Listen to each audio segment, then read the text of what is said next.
seperti tua, bisa seperti harimau, bisa seperti macan, atau sosok yang lainnya. Maka kalau sudah saatnya berubah tersebut, sedulur langsung pejamkan mata dan istighfar. Ya Nabi, salam alaika. Ya Rasul, salam alaika.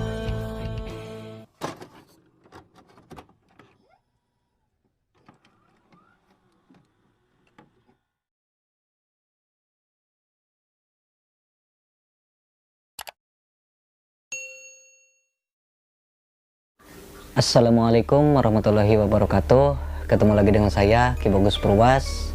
Apa kabar sedulur semua? Semoga semuanya selalu dalam keadaan sehat walafiat, selalu diberikan rezeki yang banyak oleh Allah Subhanahu wa taala. Amin ya Allah ya rabbal alamin. Baiklah sedulur semua, pada kesempatan kali ini saya kembali lagi hadir untuk menemani sedulur semua yang ada dimanapun, baik yang ada di Indonesia maupun yang ada di luar Indonesia. Kita akan kembali lagi untuk membahas tentang dunia spiritual dan dunia ilmu kegoiban. Baiklah, pada kesempatan kali ini sedulur, mungkin ada beberapa saya baca-baca komentar ya, baca-baca komentar YouTube. Di komen-komen itu banyak, ada beberapa yang bertanya tentang bagaimana sih cara mengetahui khodam gitu kan. Apakah saya punya khodam gitu. Bahkan ada juga yang bertanya lewat WhatsApp langsung ya ke saya, hubungi, Bagus, saya punya khodam enggak, katanya gitu. Padahal saya sudah pernah membahas soal ini. Soal ini sudah pernah saya bahas di, kalau nggak salah itu waktu itu pokoknya sudah pernah saya bahas untuk masalah khodam. Dan mungkin untuk kali ini juga saya akan bahas lagi ya. Dan ini cara yang paling mudah menurut saya. Nah, kita akan bahas dulu tentang khodam ya. Khodam itu adalah pendamping. Khodam itu adalah pendamping, atau bisa dibilang juga pengawal yang tak terlihat gitu ya. Pengawal yang tak terlihat. Nah, khodam seperti ini, mereka itu tugasnya itu menjaga kita sedulur.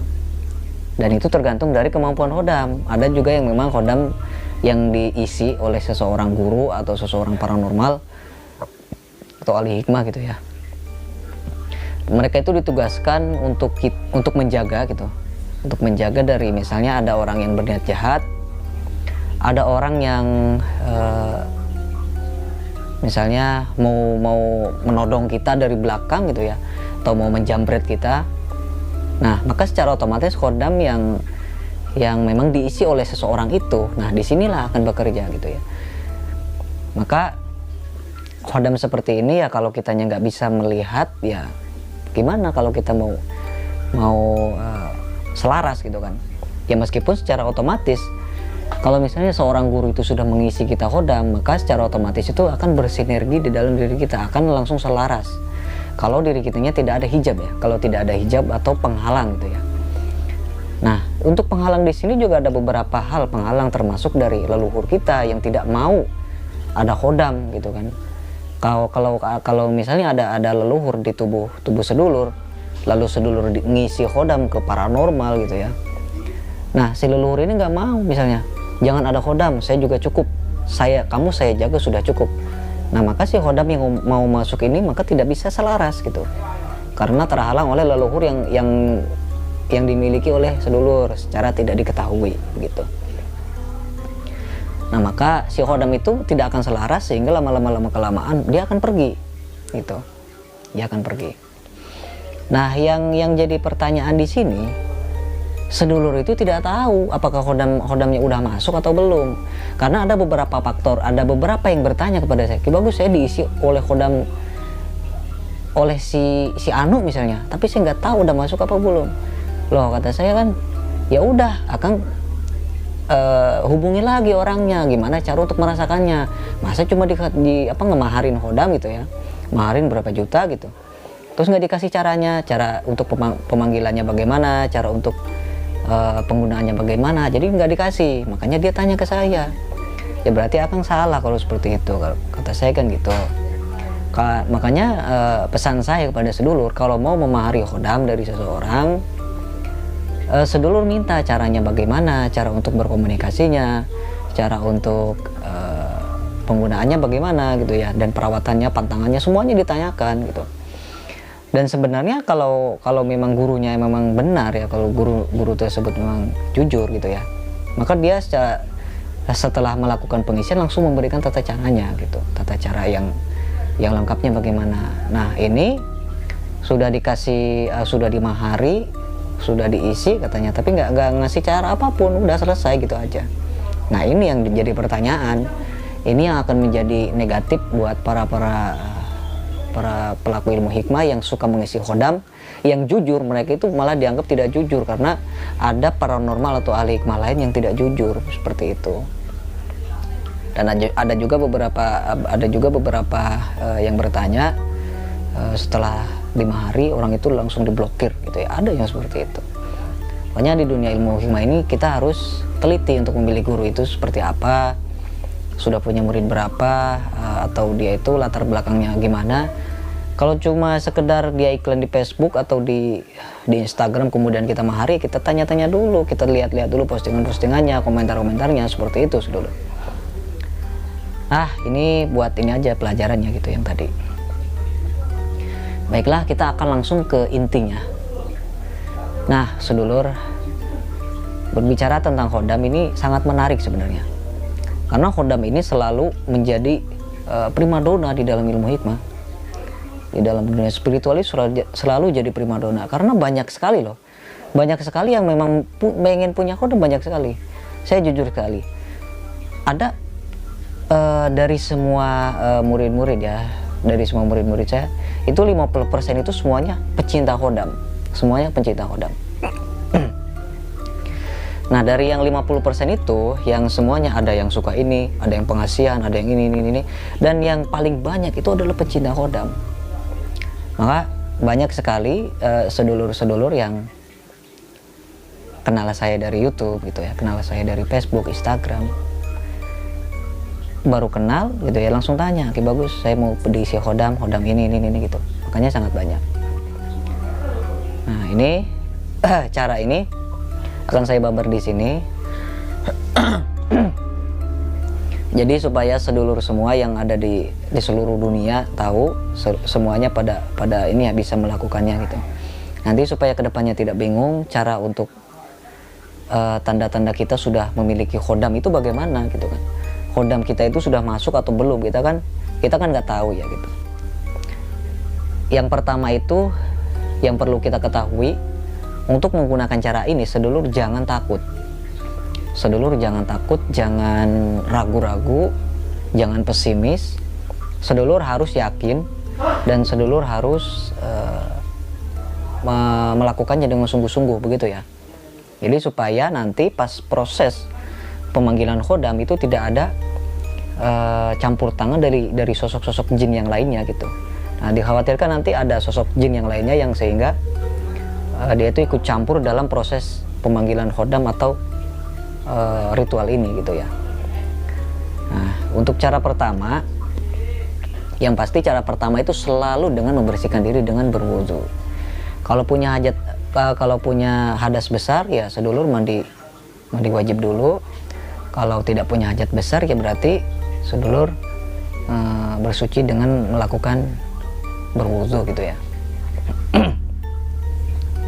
Nah kalau sudah berwudu, usahakan tempat yang kita akan gunakan itu adalah tempat yang memang bersih, tidak ada kotoran-kotoran najis, tidak ada apa ya istilahnya, tempat yang kita gunakan itu ya usahakan harus bersih dan wangi ya gitu.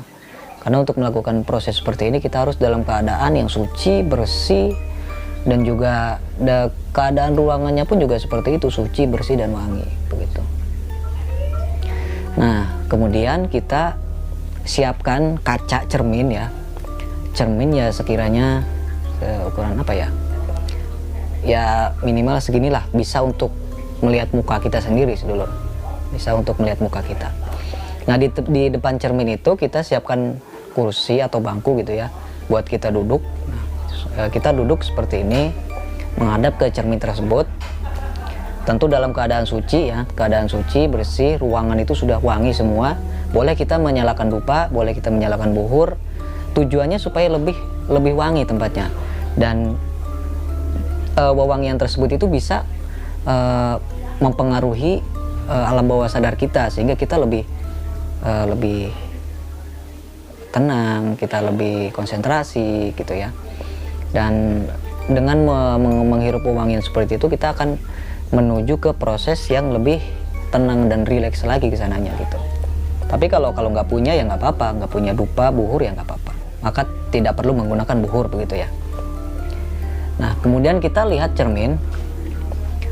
Boleh kita bertawasul kepada baginda Nabi Muhammad, pada para nabi, Syekh Abdul Qadir Jailani, para wali, dan yang terakhir itu kepada khodam yang mau kita panggil sedulur, yang mau kita panggil keberadaannya lah gitu. Kita akan memanggil eksistensi keberadaan si khodam tersebut yang mendampingi kita itu. Kita bertawasul. Kalau tahu namanya kita tawasuli namanya, khususon khodamul ghaib, misalnya eyang apa gitu ya, dosa Fatihah. Tapi kalau kita nggak tahu namanya dan oleh si paranormal yang sudah ngisi itu nggak dikasih tahu, cuman dikasih tahu ini khodam kamu macan putih misalnya, ya udah kita sebutkan aja khususon khodamul ghaib macan putih gitu ya, Fatihah. Nah, kemudian setelah kita bertawasul, nah kemudian kita pandangi cermin tersebut, kita lihat wajah kita sendiri sedulur, kita lihat wajah kita sendiri.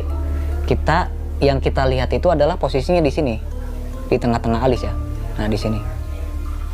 Nah, kita lihat di cermin itu, kita lihatnya ini. Jadi bukan kita lihat mata, pipi, rambut, tapi kita lihat di cermin itu ini. Nah pas proses itu kita jangan berkedip, kita jangan bergerak. Napas pun kita harus diatur ya. Jadi jangan banyak bergerak lah intinya gitu ya. Kita buka mata seperti ini, melotot, kita lihat, pantengin tengah-tengah alis kita.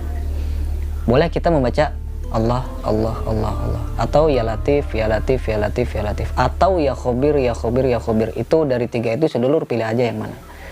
Tapi saran dari saya, ya Khobir aja juga nggak apa-apa, ya Khobir gitu. Nah sedulur lihat, pantengin. Nanti kalau misalnya wajah sedulur itu sudah berubah ya, ada perubahan misalnya seperti tua, bisa seperti harimau, bisa seperti macan, atau sosok yang lainnya, maka kalau sudah saatnya berubah tersebut, sedulur langsung pejamkan mata dan istighfar. Kalau sudah ada perubahan di wajah kita, maka sedulur harus istighfar, harus pejamkan mata langsung saat itu juga. Tapi kalau belum ada perubahan ya terus pantengi terus gitu ya. Misalnya nih ada beberapa sedulur yang sudah menggunakan cara ini. Mereka itu melihat di belakangnya ada cahaya-cahaya, kemudian wajahnya berubah seperti sosok kakek-kakek, memakai ikat kepala dan lain sebagainya. Nah itu adalah khodamnya, khodam sedulur ya seperti itu. Nah lalu bagaimana Ki Bagus kalau misalnya saya sudah melihat tapi saya tidak berkedip begitu? Nah biasanya kalau kita tidak berkedip, kalau kita sudah melihat dengan jelas, biasanya kita akan kesurupan. Kita akan mengalami fenomena kesurupan. Karena si khodam itu akan menerkam kita, karena seolah-olah dia itu menantang kita gitu. Makanya harap berhati-hati dalam menggunakan cara ini. Jadi pesan dari saya, kalau wajah kita sudah berubah, maka langsung beristighfar. Kalau udah beristighfar, kita sudah tenang, boleh mencoba lagi. Diawali dengan langsung ke proses yang melihat itu. Jadi tidak perlu sholat lagi, tidak perlu berwudu lagi, tidak perlu bertawasul lagi begitu ya. Jadi langsung melihat. Jadi bisa berulang-ulang. Tapi kuncinya kalau sudah melihat maka langsung istighfar seperti itu. Nah itu nanti sedulur bisa lihat khodam sedulur itu seperti apa gitu ya. Khodam pendampingnya itu seperti apa, apakah sosok kakek-kakek atau apa, atau harimau, itu nanti bisa dilihat sedulur. Jadi cara ini bisa digunakan oleh orang awam sekalipun insya Allah bisa. nanti sedulur bisa melihat sendiri sosok kodamnya apa. Jadi jangan bertanya lagi, Ki Bagus ya kodamnya wujudnya apa, ini saya gini-gini, udah nggak perlu. Jadi sedulur bisa melihat sendiri gitu. Kalaupun saya menerangkan kamu ini kodamnya harimau putih, nah kamu kan belum bisa melihatnya kan gitu, cuma dari saya mendengar kamu macan putih kodamnya gitu. Tapi kalau dengan melakukan cara ini sedulur bisa melihat sendiri gitu kan, melihat dengan mata kepala sedulur sendiri. Jadi tidak akan penasaran lagi seperti itu. Nah mungkin pembahasan kali ini cukup sekian dulu. Semoga bermanfaat untuk semuanya, dan semoga bisa menjadi wawasan ya buat semuanya. Saya Ki Bagus Purwas. Assalamualaikum warahmatullahi wabarakatuh.